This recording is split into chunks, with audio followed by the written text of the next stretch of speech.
I'm Naini Kararei. I'm the mastermind behind Entitem Punit Creations, which is a branch of art under Mara Creatives Network. And I'm also a lecturer at Masai Mara University. I teach the social work courses, humanities, public administration. That's my main department. I'm also a writer and just recently recognized as a Maasai Cultural Ambassador in an event, a regional event that occurred in Baringo. I write about the Maa culture.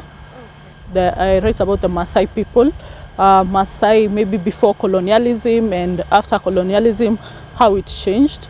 The reason we formed this organization, the Mara Creatives Network, is because we saw that there is a lot of spaces or a lot of blanks in the Maasai documentation.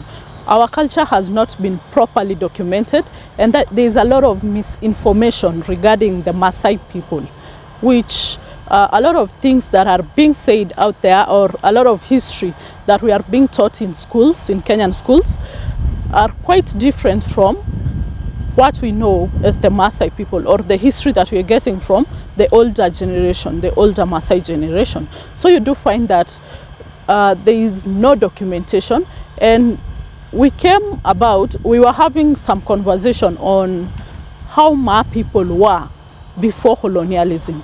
Now this is how this organization came to be. So we were having some conversations on some research that we'd done individually on Maasai people, and we came to realize that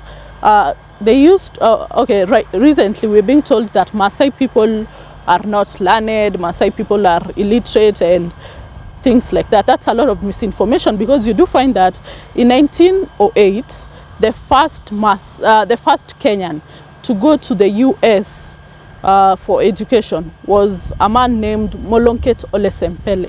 That's a Maasai person.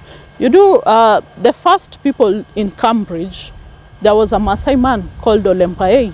So how comes we are being told all these things about Maasai people, yet there is no proper documentation about these people? We are not taught in Maasai history. We also came to realize that we've been told that Maasai people are collaborators. They collaborated with the British.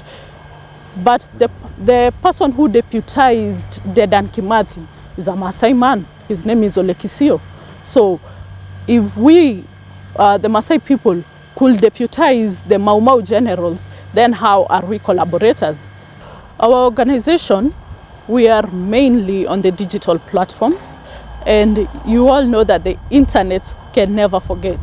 These are things that will always be there. So for us, we do have podcasts.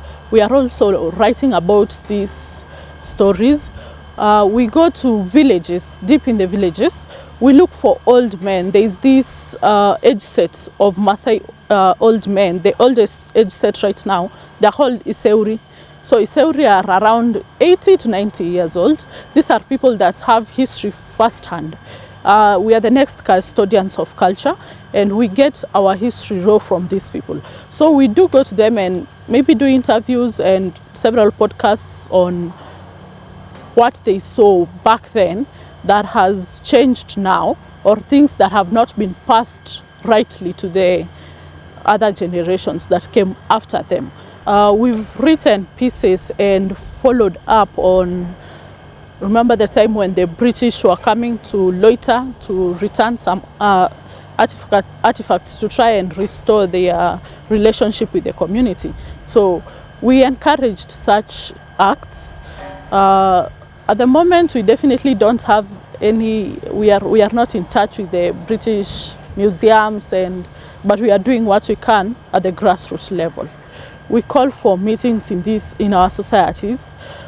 We try to let them know that these artifacts that were taken from us, and some of our forefathers actually sweat blood for it. When foreigners come, they get gifted some special artifacts for our community that should not be passed down to maybe foreign people. They still gift them to maybe as a way to, please the Europeans when they come to the Maasai counties. These special artifacts that can't be found. Actually, if you go even to the old people's homes, there's things you can't find.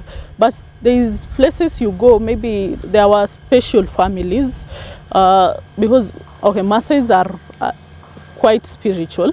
So there's those special families that only have access to these artifacts, but you do find they are distributing it to outsiders. I mean, the families where the chiefs came from, you know, chiefs in Maasai culture, you don't go on ballot to vote for a chief. Chiefs are identified right from their childhood. It's the Libons who identify chiefs, and they go through rituals so that they can become chiefs, maybe the age set chiefs or age group chiefs. We don't have a clear policy on Maasai artifacts, reinstitution, and things that could help us as a community get our artifacts back, or things that we held dear, because these artifacts, they're not just for beauty. There's some that's meant, maybe some were spiritual, some were ritualistic, some were passed only from leaders to other leaders. So we don't have such policies that can protect these artifacts and that can help us maybe gain them back. Another thing is patenting.